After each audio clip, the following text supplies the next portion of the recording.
खबर आपको बता दें, नीट 2026 की परीक्षा रद्द कर दी गई है। UG 2026 exam is concern. NEET परीक्षा रद्द कर दी गई है। नीट परीक्षा 2026 रद्द कर दी गई है। नीट यूजी की परीक्षा को रद्द। नमस्कार दोस्तों, क्या भारत सरकार एक नीट जैसी परीक्षा भी ईमानदारी से नहीं करवा सकती?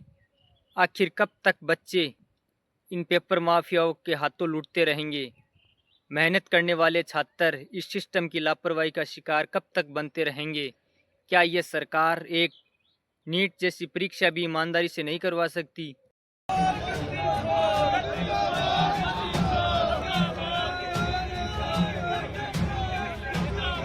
22 लाख छात्रों का भविष्य और करोड़ों परिवारों की उम्मीदें आज दांव पर लगी हुई है।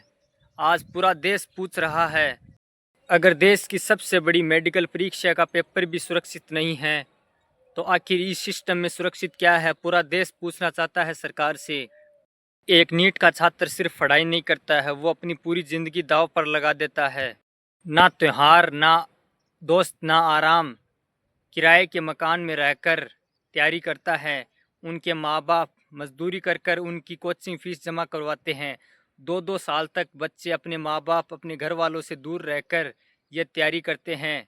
फिर आखिर परीक्षा के वक्त, परीक्षा के टाइम पता चलता है कि पेपर लीक हो गया है, तो आखिर छात्र भरोसा करे तो करे किस पर? खबर आपको बता दें, नीट 2026 की परीक्षा रद्द कर दी गई है। UG 2026 exam is concern. NEET परीक्षा रद्द कर दी गई है। नीट परीक्षा 2026 रद्द कर दी गई है। नीट यूजी की परीक्षा को रद्द। अब वही छात्र पूछ रहे हैं, अगर पेपर पहले ही बिक चुका था तो हमारी मेहनत का फिर क्या मतलब? पूरा देश आज सिर्फ एक ही सवाल पूछ रहा है, देश में आखिर ये पेपर माफिया है कौन? हर साल कोई न कोई परीक्षा लीक कैसे हो जाती है? कभी भर्ती परीक्षा का पेपर लीक हो जाता है, कभी सरकारी नौकरी का पेपर लीक हो जाता है, और अब नीट जैसी राष्ट्रीय परीक्षा का पेपर भी लीक हो गया। क्या ये सिर्फ एक लापरवाही है या फिर सिस्टम के अंदर बैठे हुए कुछ लोग इन माफियाओं की मदद कर रहे हैं? क्योंकि अंदरूनी मदद के बिना इतनी बड़ी परीक्षा का पेपर बाहर कैसे आ सकता है? कोई न कोई इस सिस्टम के अंदर ही है जो इन माफियाओं की मदद कर रहा है। व्हाट्सएप ग्रुप्स, लाखों रुपयों की डील, पेपर बेचने वाले लोगों की गैंग, आखिर ये सब कब खत्म होगा?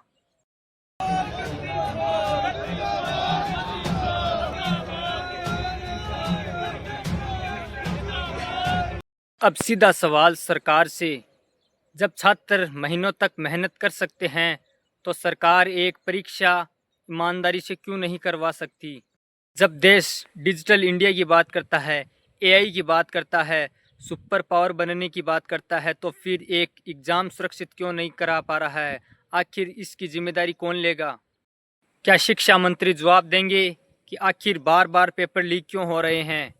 CBI जांच बैठा देने से सब कुछ खत्म हो जाएगा, या फिर इस सिस्टम के अंदर बैठे हुए कुछ भ्रष्ट अधिकारियों के खिलाफ कार्रवाई भी होगी, या फिर हमेशा की तरह कुछ छोटे लोगों को पकड़कर मामला दबा दिया जाएगा?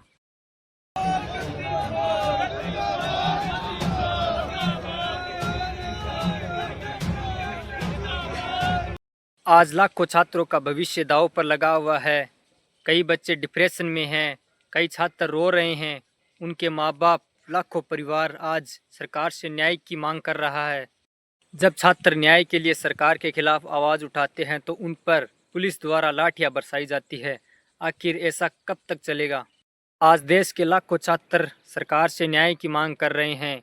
उन्हें ऐसा सिस्टम चाहिए जहां मेहनत बिके ना, डॉक्टर बनने का सपना पैसों से नहीं, मेहनत से पूरा हो।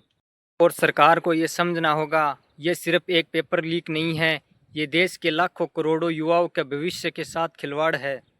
दोस्तों, इस वीडियो को ज़्यादा से ज़्यादा शेयर करिए ताकि इन पेपर माफियाओं को कड़ी से कड़ी सज़ा मिल सके। मिलते हैं अगले वीडियो में किसी नई जानकारी के साथ।